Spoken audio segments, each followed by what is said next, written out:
Sariketek garrantzi berezia izan dute zure ibilbidean. Eta bultzatxoa ere izan daiteke eta kuiulan bat ere gaztetxoa askorentzat. Horren lekuko izan zara. Bai, ni hori izan naiz. Da gaztetxoentzat ere, laguntza da, esan dudan, nik uste dut arrazoi berberengatik, gazte izan, heldu izan edo tarteko izan, iruditzen zait arrazoi horiek epe bat jartzea norbere buruari, hori argitaratu egingo dela, fokoan egongo dela egin duzun lan hori uste dut lehiaketek laguntzen dutela. Hala ere, iruditzen zait, lehiaketak hor daudela, baina gazteekin eta umeekin eta sorkuntza prozesua bera ere landu beharko genukela gehiago debaldeko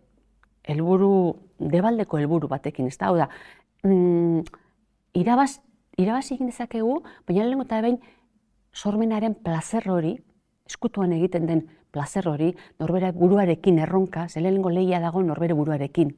Buruan dagoen ideia hori, gero papelera ekarri behar da. Ezke idea bat daukat, da ez dakit nola saldu, hori da lehenengo lehia, ez da. Eta uste dut, sal hori ez dugula inbeste zaintzen. Lehiaketak badaude... Eta lantzen da hori ere, beste galdera da. Gutxi eta leku solteetan eta... Eta parean tokatzen zaizuen irakasle edo zitzelen arabera. Bai. Berezi irakasleak ere hortara dabiltzana, ez dira asko. Igual gehiago egingo lukete, baina hezkuntzak ere bere arau propioa dazka eta hezkuntza ere momentu honetan industriaren eta merkatuaren hiztegiarekin dabil. Eta ez zait iruditzen hori denik... Zer esan edo horrekin? Merkatuaren legearen arabera? Enpresen hizkuntza erabiltzen dute, merkatuaren irabazi egin behar dizu, lortu egin behar dugu, atera egin behar da, gora zoazen neurrian, unibertsitatean kredituak lortu behar dira, baina nun dago ikastearen plazerra, nun dago irakurtzearen plazerra, non dago irakurketak ematen dizun iritzia emateko ahalmena, non dago buru aske esteko oinarrizko printzipioa. Pertsona kritiko bat, garatzeko. Espiritu kritiko bat, zer pentsatzen duzu, irakurri duzun horrekin, zuk zek pentsatzen duzu, zuk nola esango zenuke, nola imaginatzen duzu zeure burua, idaziko zenuke zerbait, zerbait egiten da, baina hori gehiago geratzen da kurrikulunean eta proiektuan, gero ekintzan baino. Ze gauza horiek eskatzen dute atearen osteko lan hori, prozesu hori, eta prozesu hori da arreta eskatzen du prozesu horrek, eta ez hainbeste emaitzetara begirata baizik eta ekinari garrantzia emanez. Eta ekinak batzutan ez du berehala fruiturik ematen. Eta gaur egun dana dago fruitura begira. Eta azkarra izan behar du. Ja. Eta hori ez da. Orduan, lehiaketak niretzat oso garrantzitsua dira, baina atzean beste lanketa hori ere bermatuta dagoenean. Bai eskola mailan, bai aisialdi mailan, bai etxean, bai bitartekarion eskuetan. Eta hori gaur egun uste dut esan bai, baina ez dela egiten. Bai, ze behar ditugu behar bada alako auditorioetan sari banaketak italdiak itea, antolatzaileak.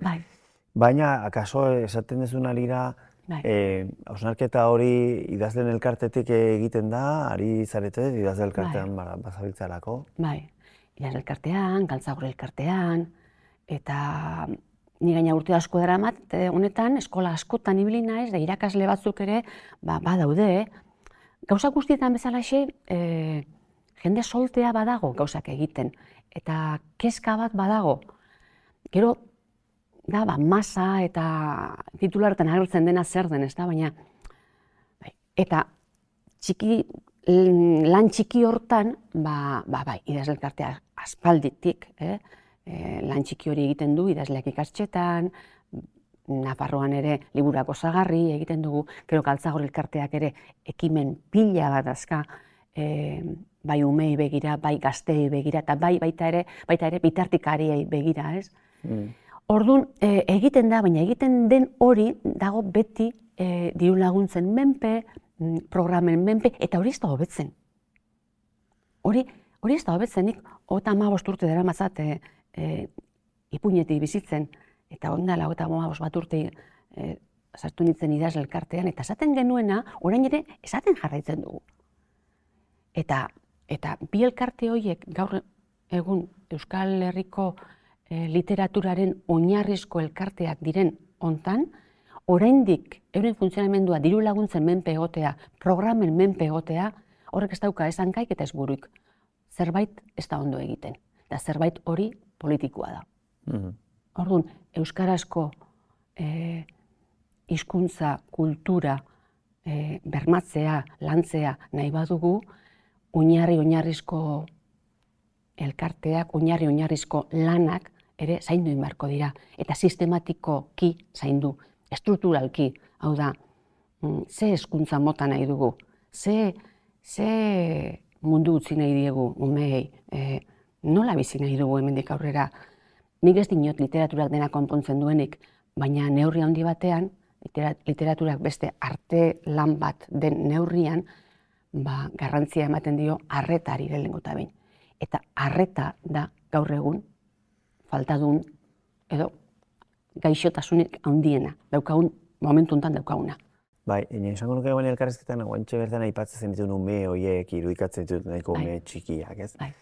Baina adinean gora doazen tarte horretan, irakurtzailetasunaren galerak zer ikusi zuzena du ortografian eta idazketan, hau da, irakurtzen ikasten dugulako. Eta hori, nire esperientziatik eta nire ikuspegitik bada gauza bat kezkagarria, ez dakizu bat zatozen horrekin. Bai, eske, lehenengo eta behin, ahoskotasuna lotzen da 0,7, oinarrizkoa da, bale. Baina gero ezin dugu utzi. Ezin dugu utzi. Hau da, umeak ikasten duenen irakurtzen, jarraitu egin behar dugu, kontatzen, kontaarazten, beraiek kontatzen, elkarri, gehi txikiei kontatzen, idazten, sormena lantzeko libre idazten, baina baita ere zuzendu egin behar dugu idatzi duguna. Eta hori ere, dana egiten da gauza bat edo bestea. Eta ez dira gauza asko batera. Sormena landu, libre idatzi, baina gero asmatu egin behar dugu zerbait, hau gero liburuxko bat egingo dugu, edo oparitu egingo dugu, orduan garbira pasatu beharko dugu, txukundu egin beharko dugu, hiztegia erabili beharko dugu, hiztegiak ere, badago hiztegia sarean, baina sarean hiztegia erabiltzen hasi orduko, 3. mailan hiztegi papelezkoan umea jarri ezazu, alfabetikoki, hitzak bilatzen, zestaki. 12 urtekoak ere ez daki alfabetikoki, hiztegi bat erabiltzen. Eta hiztegi bat hartzen duzunean, oinarrizko baratza lurra da, hartzen duzunean, hitz baten bila beste 7 topatzen dituzu. Eta hiztegia ez daukate umeak, ez daukate izagirik, ez daukalako begiratzen eta ez dalako lantzen ere. Eta gero hizkuntzarekin jolastu ere egin behar da. Harago da bate, baina jarraitu egin behar dugu hizkuntzarekin jolasten. Eta jolastea da sortzea.